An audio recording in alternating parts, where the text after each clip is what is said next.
Hello friends, welcome to my cooking vlog. আজি আন এটা ৰেচিপি লৈ আহিছো আৰু ৰেচিপিটো সম্পূৰ্ণ সহজ উপায়ত শিকাম আৰু একেবাৰে স্টেপ বাই স্টেপ শিকাম যাতে বিগিনাৰ সকলৰ সুবিধা হয়। আশা কৰিছো আপোনালোকে মোৰ কুকিং ব্লগ বিলাক চাই ভাল পায় যেহেতু মই একেবাৰে ইজি প্ৰসেছত শিকাও। গতিকে আহক চাও ৰশ্মি ৰেখাস ইন মাই ষ্টাইল মাই টেষ্টৰ আজি স্পেশাল ৰেচিপিটো কি হয় আৰু সেয়া হৈ গল মটন গ্ৰেভি। আশা কৰিছো আজিও চাই ভাল পাব। তেনেহলে কি কি ইনগ্ৰেডিয়েন্টস লাগে চাও আহক। তাৰ বাবে মই লৈছো মটন।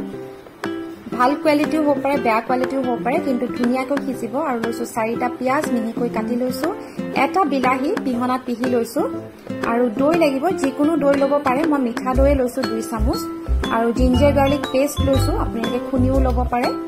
আৰু আমাক লাগিব হালধি, এটো পৰিমাণৰ অনুসাৰি দিব, নিমখ লাগিব সোৱাদ অনুসাৰি, মিঠাতেল লাগিব কিন্তু আপোনালোকে বাটাৰটো বনাই খাব পাৰে যদি সৰু ল'ৰা ছোৱালী থাকে। আৰু লৈছো MDHৰ মিট মছলা, আপোনালোকে যিকোনো মিট মছলা ল'ব পাৰে। আলু লৈছো আৰু আমাক লাগিব 1 পিঞ্চ চেনি, গোটা জালুক লাগিব। আৰু এতিয়া প্ৰথমতে আমি কেৰাহীখন গৰম কৰি লম আৰু তাতে আপোনালোকৰ আন্দাজ অনুসাৰি দিব। মই 4 চামুচ মান জোখত দিছো মিঠাতেল আৰু এইখিনি গৰম হোৱাৰ লগে লগে ইয়াতে 1 পিঞ্চ চেনি দি দিছো। চেনিখিনি যেতিয়া অকমান ব্ৰাউন কালাৰ হৈ আহিব তাতে মই দি দিলো গোটা জালুক কেইটামান আৰু পিয়াজখিনি অকনমান ভাজি লম আৰু তাৰ পিছত ইয়াতে আমি দি দিম আদা নহৰু পেষ্ট 2 চামুচ। আপোনালোকৰ আগতেও কৈছো আপোনালোকে খুনি পেলাইও দিব পাৰে, পিচি পেলাইও দিব পাৰে। আৰু এইখিনিও অকমান ভাজি ল'ব। যেতিয়া এইখিনি অকমান ব্ৰাউন কালাৰ নিচিনা হ'ব ভাজাৰ পিছত এয়া দেখিছেনে লাহে লাহে কালাৰটো চেঞ্জ হৈছে আৰু এইখিনি অলপ ভাজ খাইছে ধুনীয়াকে। এতিয়া ইয়াতে দি দিছো মাংসৰ তেলখিনি, যেহেতু মোৰ মাংসত তেল আছিলে তেতিয়া অকমান তেলখিনি বাঢ়ি যায় আৰু তাতে মই দি দিছো হালধি। এইখিনি অকনমান লৰাই লৈছো আৰু তাৰ পিছত ইয়াতে আমি দিব লাগিব মিট মছলা। মিট মছলা মই 2 চামুচ দিছো ভৰ্তিকে, আপোনালোকে দিব আৰু ভালদৰে গোন্ধটো ওলোৱাকে। আৰু তাৰ পিছত ইয়াতে আমি দিব লাগিব মাংসখিনি। মটনখিনি ভালদৰে চেপি ল'ব যাতে তাত অকনমানো পানী নাথাকে। মোৰ মাংসখিনি আপোনালোকে মন কৰিছে চাগে পুৰা শুকানকে দিছো আৰু এইখিনি এতিয়া খুব ভালদৰে লৰাই ল'ব। আৰু তাৰ পিছত ইয়াত আমি দিম সোৱাদ অনুসাৰি নিমখ।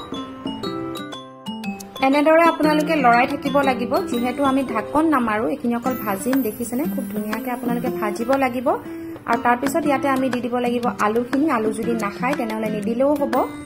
তাৰ পিছত ইয়াতে দিছো 2 চামুচ দৈ আৰু দৈখিনি দিয়াৰ পিছত আমি ইয়াতে দিব লাগিব পিচি থোৱা বিলাহীখিনি। বিলাহীৰ পৰা অকমান পানী ওলাব আৰু তাৰ পিছত যেতিয়া ফ্ৰাই হ'ব তেতিয়া খুব ধুনীয়াকে তেল বিৰিঙিব। এয়া দেখিছেনে এয়া মোৰ ফ্ৰাই হৈ গৈছে, তাৰমানে দৈ আৰু বিলাহী যিখিনি আছিলে ধুনীয়াকে সেইখিনি মিক্স হৈ গ'ল, ফ্ৰাই হৈ গ'ল, গতিকে তেল বিৰিঙিছে। এতিয়া আমি ইয়াতে আমাৰ আন্দাজ অনুসাৰি দিব লাগিব গৰম পানী দিব। ভাজাত সদায় গৰম পানী দিব লাগে।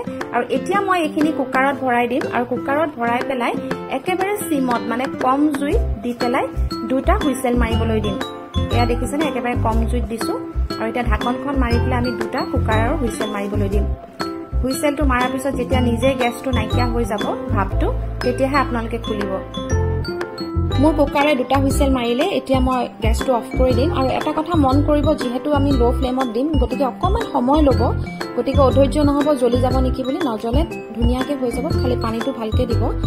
আৰু এয়া মোৰ মাংস ৰেডি হৈ গ'ল। এনেদৰে আপোনালোকেও বনাওক আৰু গৰমে গৰমে পৰিবেশন কৰক। খুব ধুনীয়া গ্ৰেভি হৈছে, নিজে বনাই খাই চালে গম পাব কিমান সোৱাদ হয়।